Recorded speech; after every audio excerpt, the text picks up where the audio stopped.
Hello everyone. Thank you for this opportunity to discuss the potato trial that actually happened at Sodara. This is a trial that's been going on for about 7 or 8 years. One of the reasons why we did this trial is a lot of the small-scale farmers do not have access to fungicides and certain inputs.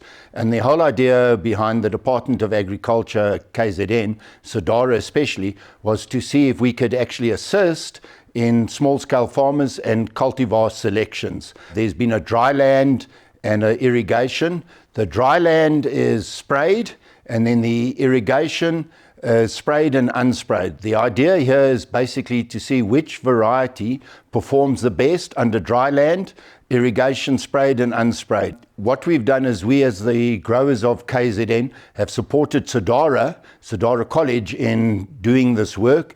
And there's also been quite a lot of other seed growers that have produced seed and delivered it to Sodara. And I'd like to take the opportunity here to thank all the seed growers who have supplied seed for this trial. It's a very, very important trial, and I think we're making extremely good headway, especially for the small-scale farmers. But then there's also quite a lot of value to large-scale commercial farmers who actually can grow the variety and actually understand whether it is very sensitive to early blight or late blight. I'd like Katie to actually start giving the results of the trials over the last year. Thank you. My name is Mboto, better known as Katie. I will be presenting crop health and diseases interaction, which is a trial that we have done at Sodara on potatoes. The major result, starting from the climate data, we received rainfall that was 575 millimeters of rainfall, with only 167 millimeters of rainfall received only in January alone, which was very high compared to the previous season. And that was one of the problems that we faced that resulted into a lot of tubers that rotted. However, in terms of the plant population and the number of homes per plant, there were no significant differences except for Lady Alicia, which means all cultivars were able to reach the plant population target, which was 37,000 plants per hectare, with an exception of Lady Alicia, in which case that it only managed to get 32 plants per hectare. This means that with the majority of cultivars having reached the plant population and there was no significant difference between them, it means that we are able now to assess them without any problem in terms of the plant population. In terms of the number of plants, number of homes per plant, Foxy had the highest number of homes per plant at 9.9 homes per plant, with Lady Alicia getting the lowest of 3.5. Foxy, Mondial, Velo, Lily, and Moonlight, they had number of homes per plant, which was more than 5 homes per plant.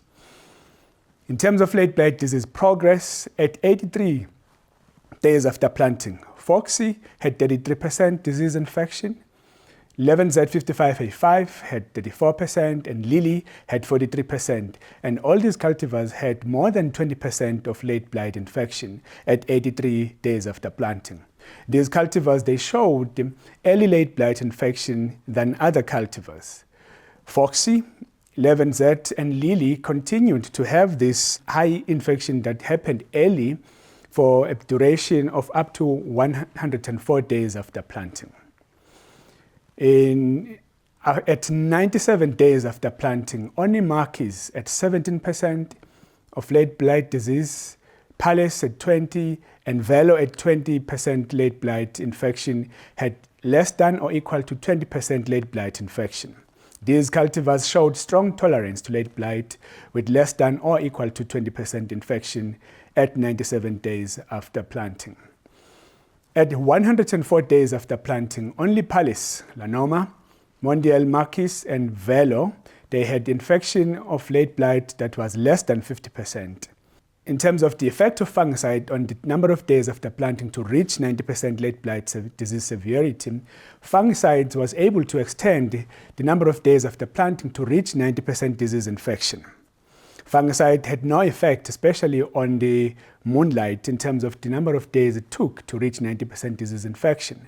Velo, Mondial, Palace, Lanoma, Lady Luke, Sound, and Moonlight took significantly longer number of days to reach 90% disinfection, which was more than 100 days.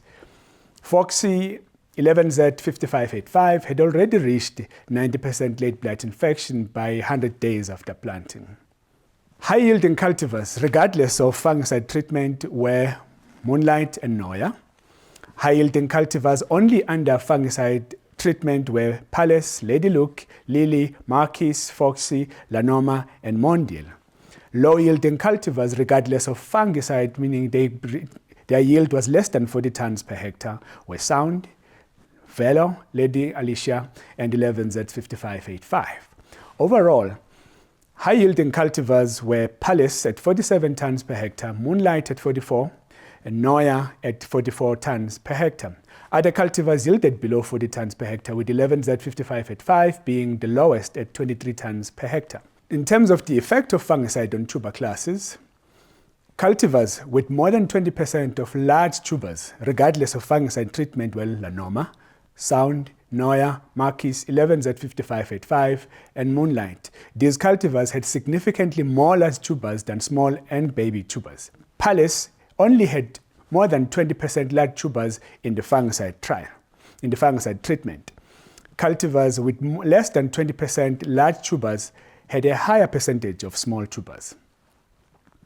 In terms of the weight class distribution between the fungicide and the no-fungicide treatments, fungicide application resulted in a significant increase in the percentage large and large-medium tubers compared to the no-fungicide treatment. No-fungicide application resulted in more baby and small-sized tubers.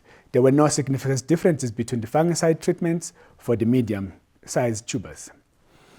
In terms of the specific gravity, only Lady Alicia had the specific gravity that was acceptable, which was 1.083. In conclusion, overall, Lanoma, Mondial, Marquis, and Velo showed late blight tolerance with less than 50% late blight infection at 104 days after planting. Velo, Mondial, Palace, Lanoma, Moonlight, Lady Luck, and Sound, it took more than 100 days after planting to reach 90% disease infection without fungicide application. Lady Luck at 38%, Fox at 37%, Marquis at 37%, and Sound at 37% had less than 40 tons per hectare. These yields were above 36 tons per hectare, which was the mean for this season.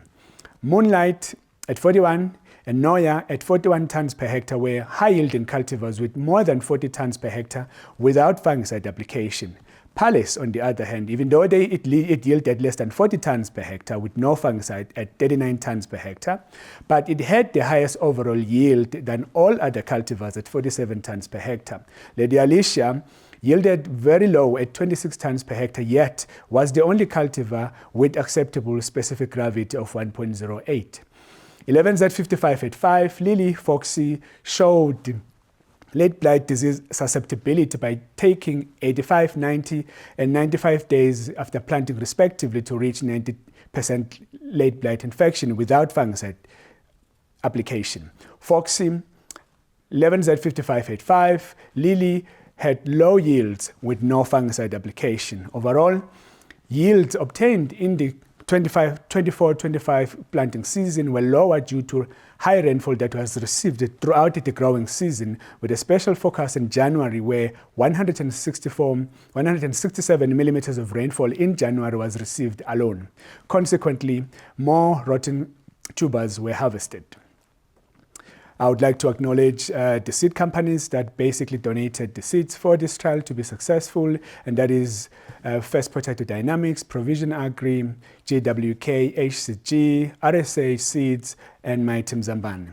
And I'd also like to acknowledge Potato South Africa with all the assistance they provided in making this trial a success. I thank you.